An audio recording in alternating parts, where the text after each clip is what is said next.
Hello, my commercial law students. Good to see you again. We're moving forward through Article 4, and today we're going to get a little deeper into the bank collection system. But first, this shorter video on the statements rule, the bank statements rule. Now, the bank statements rule is contained entirely within 4406, and so we'll parse through it. But the idea here, and it's really very practical knowledge for you and I and every other customer of a bank that has a checking account, and this is probably something you already know, and I hope you already know, but now I'm here to tell you that it's actually law under 4406 of the UCC. And what is the law? Really two main parts. One, that the bank has a duty to send you a statement every month. And on that statement, to list your transactions or provide you a copy of every check as they used to do, so you can review the checks. Of course, now you get a copy of the transaction, certain data about it, so you can properly examine each charge that was made against your account. I've had bank accounts where they sent you, I think this was more common earlier on, where they'd send you small photographs of every check as well, but often that's not available as well, and it's not required by law, but it is required that we'll see that the checks make available such a photograph to you under reasonable terms. So anyway, the first part of this that I want you to internalize is that the banks have a duty to provide their customers with a statement, so you can see whether there's anything wrong with the money that's been taken out of your account. Now the other side of it, and the second item that I want you to take to heart, is that now the customer also has a duty to review that statement and notify the bank if there are any unauthorized charges, if there's anything wrong with the charges that were debited from your bank account, and whether it's a forgery of the drawer's signature, forged endorsement, alteration of the amount, etc. If there's anything wrong, you've got to give them notice. And this is against the background, the general background, that the bank has a duty to pay only what is properly payable. So they are on the hook if they pay something that's been altered or forged. But they're only on the hook if you notify them. If you don't notify them about it, then they're not on the hook. So be aware of their obligation to send the statement and your obligation to review it and notify them if there are any problems. Now let's take a closer look at 4406, and then we have two problems. Here we go.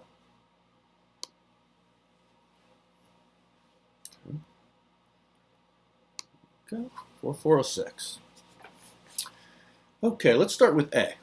A bank that sends or makes available to a customer a statement of account showing payment of items for the account shall either return or make available to the customer the items paid, or provide information in the statement of account sufficient to allow the customer reasonably to identify the items paid. So here we go. That's the bank's duty. When they send you an account, they've got to either give you the canceled checks, give you a photograph of the canceled checks, or provide you enough information so that you're reasonably able to identify it. Okay, well that's of course a question of fact. What is reasonable identification, or what is a reasonable amount of information? And we have a safe harbor here. That the statement, and this is a safe harbor for the banks, that the statement of account provides sufficient information if the item is described by item number, amount, and date of payment.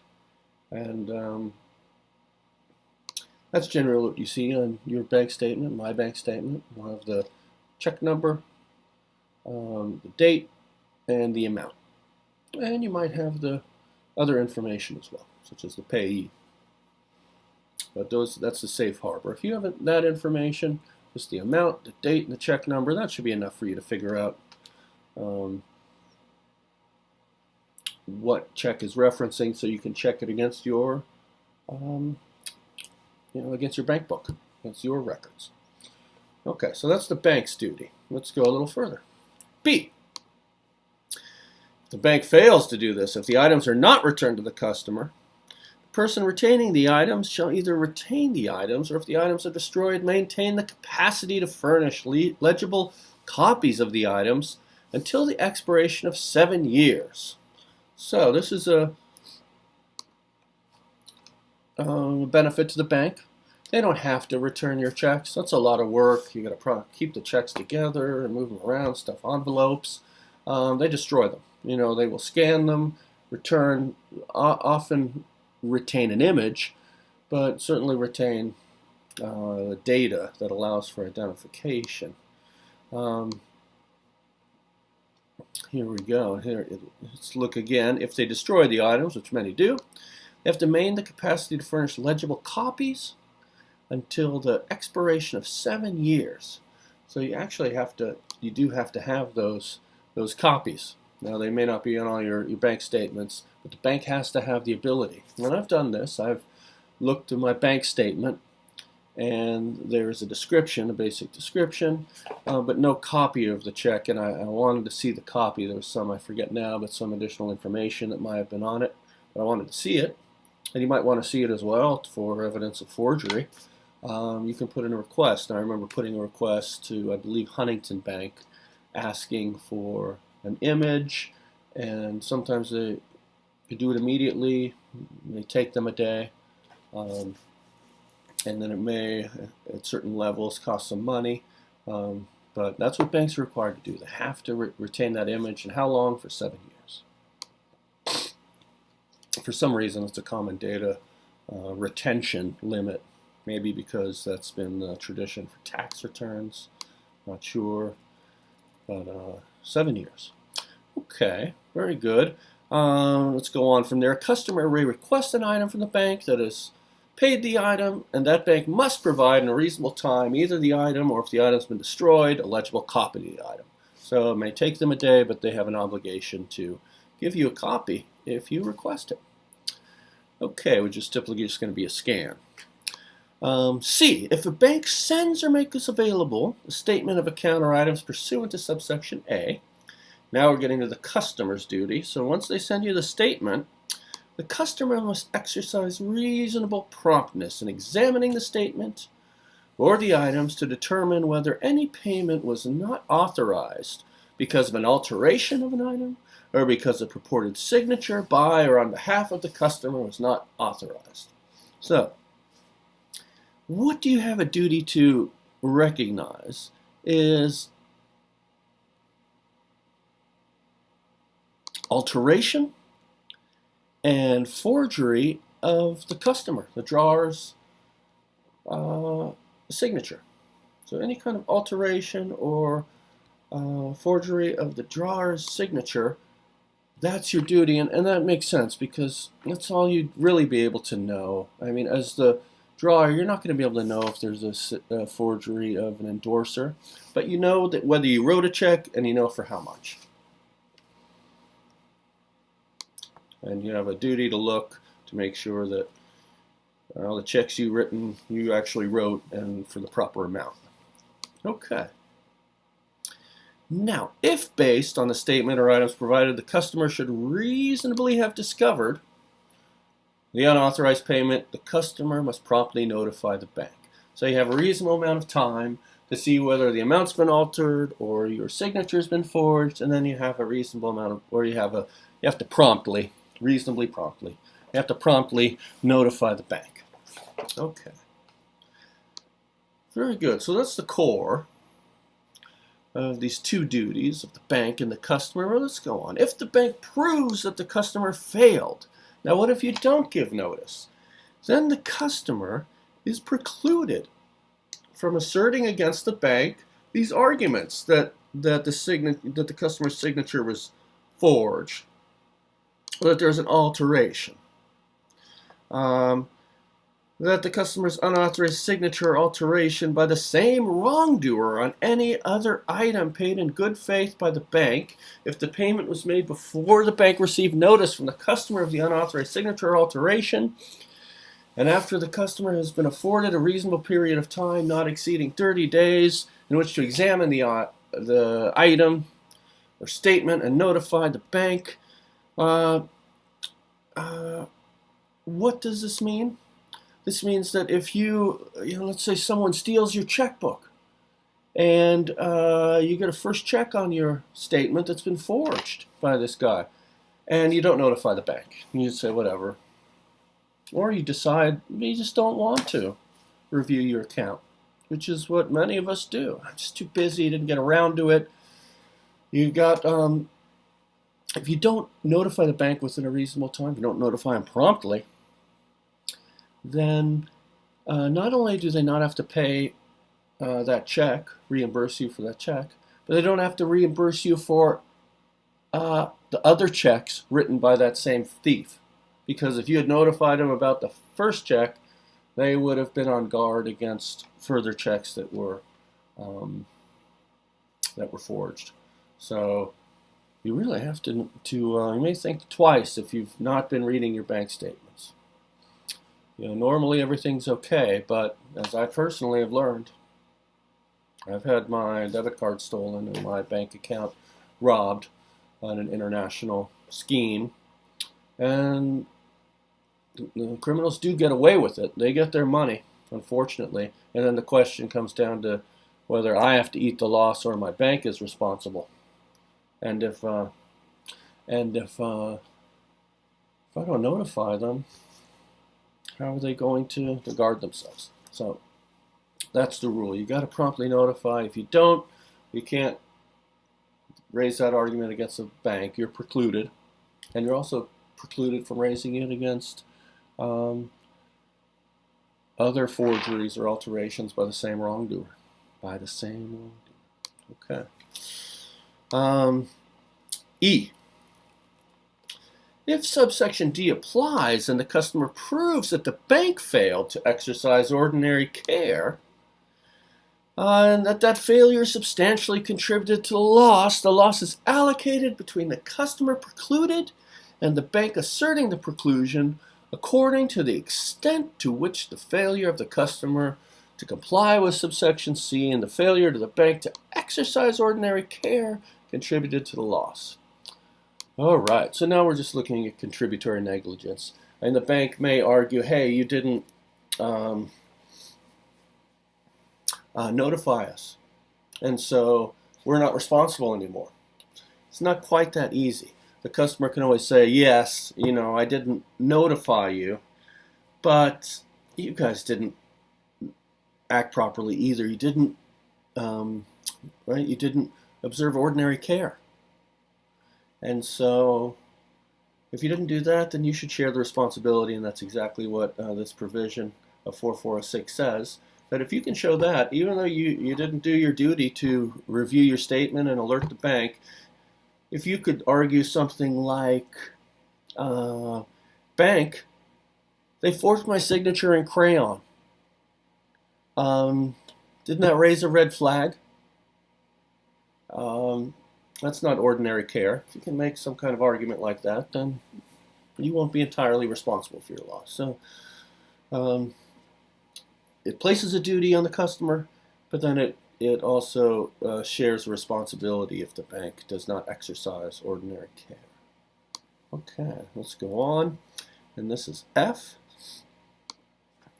Without regard to care or lack of care, or either the customer or the bank. So no matter what their liability is, a customer who does not, within 1 year after the statement of items are made available to the customer, discover and report the customer's unauthorized signature on or any alteration on the item is precluded from asserting against the bank the unauthorized signature or alteration. Okay? And then if there is a preclusion under this subsection, the payer bank may not recover for breach of warranty with respect to unauthorized signature. All right, what does all this mean? But, all right, you can share responsibility if the bank did not exercise ordinary care. But you will not be able to share that liability or that responsibility if you wait for more than a year. You can say, hey, I didn't act promptly. I waited 6 months, but the bank didn't recognize that the forgery was in crayon. But if you don't inform them within a year, then it's absolutely on you, customer. So you really, you may procrastinate. If you procrastinate beyond promptly, then you're going to be liable most likely, but the bank might also be partly liable if you engage in discovery and discover some kind of negligent behavior on part of the bank. But if you wait for an entire year, you can't even do that. Then you, as a customer, are going to have to eat that loss of alteration or drawer's forgery entirely. Are we done here? Oh yeah, there's a last provision here that if the bank does benefit from this, and the customer is required to eat that loss entirely, then the bank can no longer sue for breach of warranty, other people. We'll get to what breach of warranty is, but basically what this is saying is that the bank can't double dip. If the customer is going to eat the loss, the bank can't then go out and sue for breach of warranty. No, because the bank isn't damaged anymore. I think this really goes without saying, but the drafters want to make it crystal clear. So now we've parsed the law. We'll leave it down there in the pocket, but let's take a look at the textbook, and we have 2 problems here. So let's turn now to problem 184 on not page 666, but 665 of our textbook, and I will read it out. Follow along. Feel like I'm teaching romper room. Magic mirror. Who do I see in the class today? Just kidding. I'm sure you're far too young to get that reference. So, when she got the ominous letter from the IRS telling her that she was scheduled for an audit, that's a terrible day, I'll tell you. Portia Moot phoned her bank and told the employee with whom she spoke that she needed copies of the 172 checks she had written during the last calendar year. Okay, it's like, 15 checks a year? A month? It's a lot. The bank employee replied that the bank would gladly furnish her with these copies, but that the charge was $25 per copy. Oh my goodness. $25, so it was like $500 more? I have to do some math. I'm going to do that math. I'm going to do it. Okay, I did the math. $4,300. They want to charge her over $4,000, which that would go away, yep, to give her the copies of 172 checks. Can they do this to her? See official comment 3. I think the comment 3 punts it. That really is not helpful. How quickly must the bank come up with the copies? Well, within a reasonable amount of time. Okay. But the question is really, is $25 per copy reasonable? And I would say no, absolutely not. $4,000 just to get a copy of something that is their duty to provide, that's too much. Okay, and what is Portia's remedy if the bank neglects to produce the promised copies? Well, the remedy is that they're responsible. Now, there's no way for, she wants copies. I guess, all right, I'm thinking of if there were improperly paid items. But no, this is not for improper payment. But it is their duty under the law, right? She needs them just for an IRS audit, not to check against her whether she's liable for something that's improperly paid. So it's a little different question, right? What is her remedy? Well, I guess if damages occur now, if she's found to owe back taxes and has to pay money, and it's a direct result of her not being able to get these copies within a reasonable time on a reasonable basis, then she could sue them for sue the bank for the breach of their duties under the UCC, and collect any damages that result therefrom. It's not that difficult. Okay. Let's go on. After the customer gets the bank statement, the law imposes a duty of examination. We know that. How can the customer discover forgeries or alterations? If they don't receive the actual check or a photo thereof, but if only furnished on the information required under the safe harbor rule. But let's look back at the safe harbor rule. Let's come back. The safe harbor rule. Let's look at 406 again. Yes, and it's in A. The last sentence in A. You know, this is the safe harbor rule. The statement of account provides sufficient information if the account is described by item number, amount, and date of payment. And that's a good question, and one that can be litigated. It's a safe harbor, so the bank has, the law says that the bank has achieved its duty, but the question still remains. I mean, the bank has fulfilled its duty. The safe harbor is a safe harbor. But if you don't get the payee there, if you don't get the payee's information, but you do get the check number, the amount, and the date. And so that's sufficient for you to go to your checkbook, which you should be keeping a record of your check, and say, hey, where's that check number? And what was the amount? And so you should be able to determine whether or not you issued it, which goes to forgery of the drawer's name, and whether there has been an alteration in the amount. And so I think it should be sufficient. It should be sufficient and to enable the drawer of the account to determine whether there's been a forgery of his name or an alteration. So that would be my answer there. Let's head back.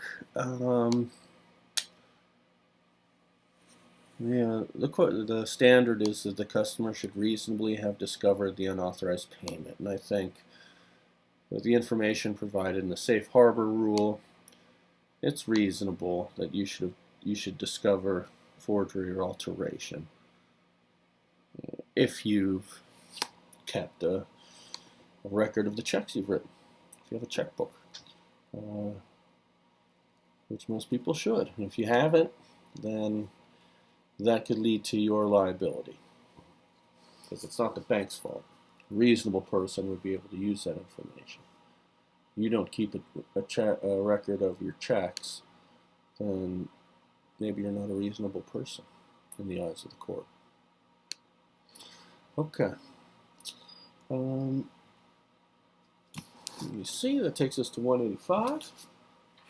And here we get another scenario. When Joe Armstrong opened a checking account with Last National Bank, he signed an account agreement authorizing the bank to destroy the checks and return to him only a list of checks paid from the account identified with check number, amount, and date of payment. Safe harbor rule. First time he received a statement, it reflected the following. Okay, here are 5 checks he got with the check number, date, and amount. 2 things bothered Joe about this. First, his records show that check 103 was written for 204. Not 1,204. Uh-oh, looks like an alteration. Someone wrote a 1 right there. It's an easy little alteration. If you leave space there, you may want to close that space between a $sign. But then number 2, he's written no more than 4 checks on his account since he opened it. Looking at his checkbook, he discovered that check 105 was missing. Now, does 4406 require Joe to report all of this to his bank? And the answer is, of course, and promptly, because he's realized there's likely been an alteration, and there's likely been a forgery of his as a drawer, a check stolen, and someone forged it in his name. So he must promptly report this information to the bank, and in accordance with the procedures set forth in the customer agreement, of course. All right, that wraps up our fundamental lecture on the bank statement rule and the duty of the customer to examine those statements and report any problems with it. I'll see you in the next module.